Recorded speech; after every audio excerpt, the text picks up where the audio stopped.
सम्पूर्णलाई नमस्ते। म हर्कबहादुर लामा। आजको हाम्रो कार्यक्रम रहेको छ काउली सँगको बफ। काउली सँगको बफ भनेको काउली र भैँसीको तरकारी हो।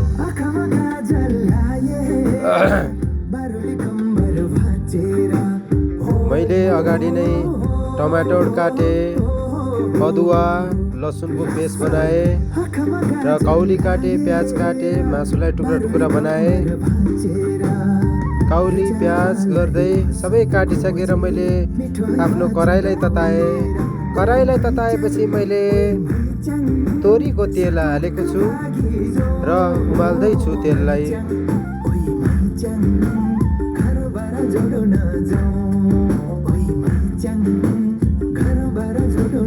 फेरि पनि हेर्न सक्नुहुन्छ तपाईहरू,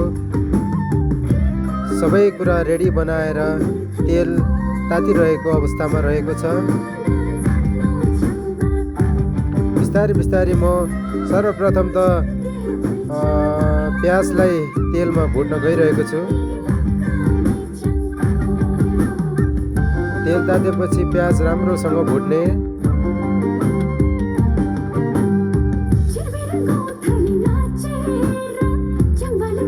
तेललाई राम्रोसँग रातो रातो बनाउने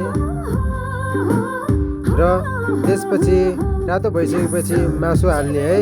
बफ हालिसकेपछि आरामले चलाउने।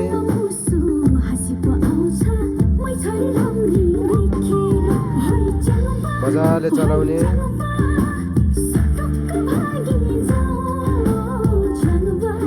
तपाईँहरू हेर्न सक्नुहुन्छ, प्याज हालिसकेपछि हामी बफ हालेका छौँ। बफ र प्याजलाई मजाले तेलमा भुट्दैछौँ। त्यसपछि अलिकति हामी अदुवा हाल्छौँ।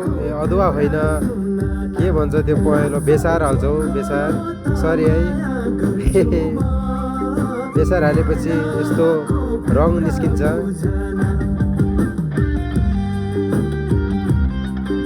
र त्यसपछि अदुवा पेस्ट हाल्छौँ, मजाले चलाउँछौँ।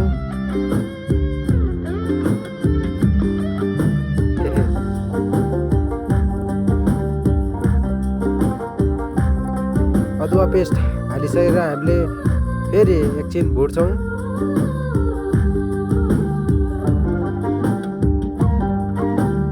र त्यसपछि मरमसलाहरू हाल्छौँ। पुरै मसला हाल्ने, घरको अर्ग्यानिक नुन हाल्ने मजाले। र धुलो पुरा डल्लो खोर्सानीको पिठो हाल्दै मजाले चलाउने। त्यसपछि गोलभेडाको हाल्ने, मजाले भुट्ने।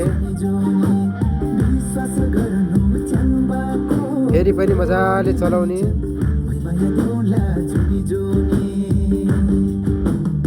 मजाले चलाउने। यस्तो देखिन्छ अहिले। अब यसै गरी अब हामी अन्तिम हाम्रो काउली हाल्न जाँदैछौँ। काउली हालिसकेपछि काउलीलाई पनि आनन्दले बिस्तारै चलाउने।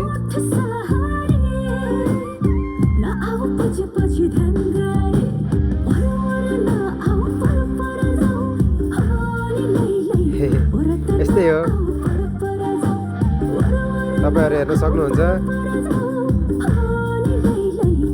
मजाले बिस्तारै चलाउने काउलीलाई पनि।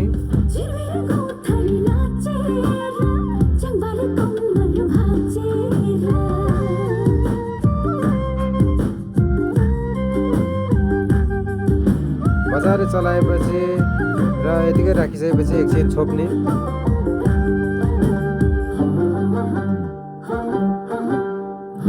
छोपेर निकालिसकेपछि पानी हालेर फेरि पनि एकछिन बोइल हुन दिनुपर्छ।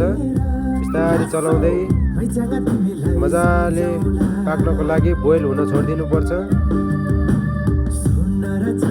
मुनिबाट ग्यास बल्याइ छ। ग्यास बलेर अब तरकारी पनि उम्लिन थालिसक्यो, मजाले उम्लिँदैछ।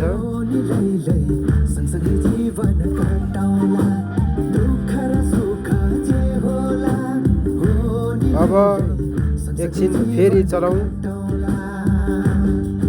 मजाले चलाउने।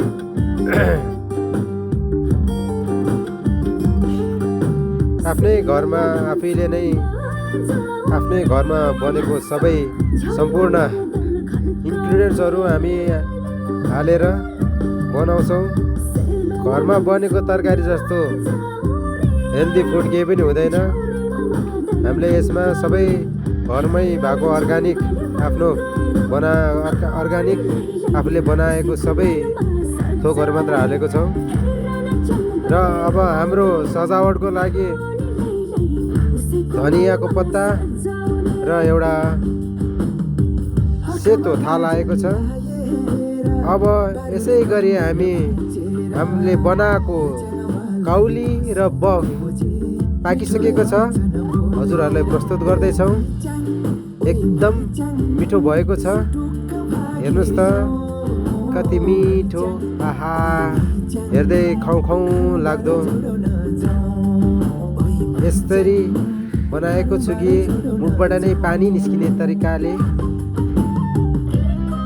आहा, कति राम्रो, वाउ, हेर्दै मुखबाट पानी निस्कियो।